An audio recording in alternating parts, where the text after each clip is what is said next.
Hey everyone, welcome back to the channel. Today I will be reviewing Dream Theater's latest concert Blu-ray, Quarantieme Live à Paris, or Live in Paris. So it comes in a thin cardboard slipcase that houses two separate 3-panel cardboard digipacks, one containing the 3 live CDs of the concert, and one containing 2 Blu-ray discs. That also contains a booklet with some pretty cool artwork, bunch of photos, and a lengthy essay written by Stéphane Azoulay, a journalist at Rock Hard France, and the founder of Your Majesty, a French Dream Theater fan club. Sorry, sir, if I butchered your last name. So if you haven't figured it out already, Quarantieme is the French word for 40th because Dream Theater was celebrating their 40th anniversary as a band on this latest tour, as well as the return of founding member Mike Portnoy back behind the drum kit. So Dream Theater and I have somewhat of a love-hate relationship these last 30 years or so. Ever since I first heard the band via their hit single Pull Me Under on the radio back in 1992, it was one of those once-in-a-decade moments where a new band and song completely blows you away and reshapes your musical landscape for years to come. For about the next decade or so, it was Dream Theater all day, every day for me, as I attended every tour and snagged up every single CD and video they could throw at me. The early 2000s saw the band moving in a heavier, more technical metal direction with albums like Train of Thought, and the once catchy melodic prog of their first few albums was almost scoffed at now. Not really. I haven't really loved a Dream Theater album since 1999's Metropolis Part 2, Scenes from a Memory, although I do still really enjoy their sort of comeback album at the time, 2011's A Dramatic Turn of Events, which featured the debut of their new drummer at the time, Mike Mangini. Quarantieme Live in Paris was filmed at the Adidas Arena in Paris, France on 23 November 2024 and saw Dream Theater not only celebrating their 40th anniversary, but also promoting their most recent new album, Parasomnia. I caught this tour in Washington, D.C. a few months after this show was recorded, enticed primarily by the return of Portnoy and that they were finally playing a top-notch venue close to me. The 2 videos they also released from the concert on YouTube for Overture 1928, Strange Deja Vu, and Night Terror also looked and sounded impressive enough for me to drop nearly $50 to pre-order this 5-disc set directly from their website. So let's dig into it, shall we? With the venue now engulfed in darkness, slow-moving spotlights begin to sweep across the room, gradually revealing the Dream Theater 40th Anniversary Tour logo, emblazoned on a massive curtain still concealing the stage.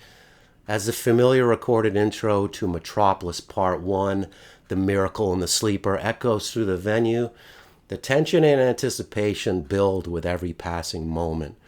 Strobe lights fire in unison with the clipped power chord bursts, and just as the curtain drops, the band erupts like an explosion. Metropolis is certainly the best Dream Theater song to open a concert with, but it is also one of the more difficult songs for James LaBrie to sing now. Although he sounded pretty rough here, LaBrie was smart enough to at least sing the craziest high parts in a lower register now, and it doesn't sound half bad. Early set highlights come quickly in the form of Overture 1812 and Strange Deja Vu, which sounded very powerful this night. Panic Attack was never really a particular favorite of mine, but the boys simply crushed it on this tour, and seeing it live again on this video has really given me a whole new appreciation for this Octavarium classic. Barstool Warrior and Hollow Years bring things down a notch and showcase the band's lighter, more melodic side, which I have always really enjoyed. LaBrie also excels on these songs because they mostly stay within his optimal vocal range. As with the mirror earlier in the set, constant motion is the epitome of Dream Theater's need for extended virtuosic wanking, and Portnoy's terrible background vocals on this song have always annoyed me to no end. If you need a video clip to prove to guitar physicists that John Petrucci is the fastest, most precise man-machine of a lead guitarist in the world, however, just send them the ending part of his constant motion solo this night. The camera director maintained a close-up on both of his hands, and it was quite extraordinary to witness. As I Am is one of Dream Theater's most straightforward metal songs, and is one of my favorites from the Train of Thought album. It sounds as powerful as I've ever heard it on this tour. After the intermission, you are greeted by a recorded orchestral overture that pays tribute to many of the other great overtures and song interludes from Dream Theater's extensive catalog. It melds perfectly into Night Terror's opening interlude that soon explodes into that epic unison cymbal crash and power chord barrage. Really strong performance here. Under a Glass Moon is where my images and words fanboy excitement really kicked in, and these guys really delivered the goods. Labrie did have to resort to the same lower register singing he used on Metropolis earlier, but he made it work. This Is the Life has always been one of my favorite Dream Theater power ballads, ever since the epic Live at Luna Park performance set the gold standard for this beautiful song. Although it is still mostly in Labrie's vocal range, the performance was just kind of mediocre when compared to Luna Park. Vacant temporarily keeps things on the lighter side before launching into the bombastic instrumental Stream of Consciousness. Although I'm not the biggest fan of instrumentals, especially 11 goddamn minute ones, it is still easily one of the best songs on Train of Thought. And I believe it also set the world record for the amount of time signature changes in a single song. The song is heavy as hell, especially Petrucci's insane guitar solo, but it also seamlessly weaves in tempo changes and beautiful melodic passages along the way. What an outstanding performance. And right after I get done complaining about this song being too long, what do my old friends play next? Octavarium. In its full 24-minute glory.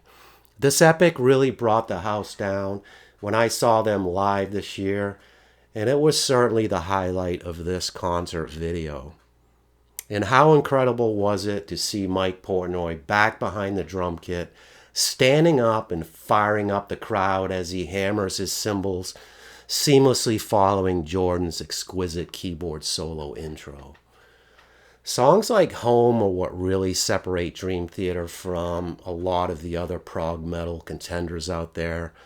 That long sitar-infused Middle Eastern vibe build-up to start the song was enough to make this one an instant classic already, but when Petrucci kicks in the wah pedal for that monstrous opening riff, it's game on. And the unparalleled unison soloing between Petrucci, Rudess, and Mayung on this song will never cease to amaze me. The Spirit Carries On is certainly one of the band's best power ballads, but it works so much better as the intro to Finally Free. But that would have to wait for the next tour because they still had to close the show with what else? Pull Me Under. Instrumentally, I was in nostalgia heaven hearing my old favorite, but old James, God bless him, tried to hit some of the crazy high notes this time around and was not too successful. It was pretty wild actually being able to hear Petrucci's background vocals on the Pull Me Under chorus section, and he didn't sound half bad actually. I'd always assumed his mic was just turned off the whole time because you could usually not hear him, and the roadies just told him, "Oh yeah, it's nice and loud, Mr. Petrucci." The production quality of these Blu-rays are very hit and miss though. The high definition 1080p picture looked magnificent and expertly captured what I think was the band's best stage show yet. It was directed by Pierre and Francois Lemeroux, who have also directed some of Dream Theater's other recent concert videos, as well as some of my other all-time favorites such as Rush's Snakes and Arrows. These guys are some of the best at capturing a live rock concert, and this one was no different. What really separates them from many of the other directors is that they at least seem to be familiar with the musicians and the music and know enough to stay on someone like John Petrucci during one of his iconic solos, where lesser directors might cut every 2 seconds to a drum fill or someone in the crowd, for instance. The audio mixes on these Blu-rays were what immediately got my spidey senses tingling, though. I usually focus on the uncompressed surround tracks on a concert Blu-ray, and this one comes in the form of Dolby Atmos. Playing it at a similar volume as my other newer concert Blu-rays yielded a relatively low output that was especially lacking in bass and overall dynamics, and the center channel basically sounded like what you would normally hear out of a lightly used rear surround channel. John Mayung particularly got screwed by this mix, as you could barely hear him most of the time, unfortunately. It's a shame because he was mixed perfectly when I saw them live on this tour. James LaBrie's vocal mic mix also sounded odd at times, often overemphasizing the breathy quality he often uses on ballads and when talking, occasionally to the point of creating a slightly distorted effect. Once I cranked up the volume on my AVR receiver an extra 20% or so, things really started to open up and sound a lot better though, but it still didn't sound as good as other Dolby Atmos or True HD Blu-rays I have. The LPCM stereo and Dolby 5.1 tracks also needed to really have the volumes cranked to sound good. There were no bonus features included with this particular package. The track list shown here featured 19 songs, and the total concert runtime was an impressive 174 minutes. As for my ratings of this concert Blu-ray, my overall production rating is an 8 out of 10, and my overall performance rating is also an 8 out of 10. Very solid. Dream Theater fans don't have a whole lot to complain about with this latest tour and concert video.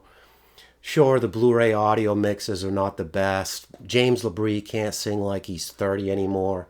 And many of us would have fancied a drastically different set list. I will still cherish this one, especially with Portnoy back where he belongs. And in the same way, I still cherish Rush's 40th anniversary farewell tour and concert video, warts and all.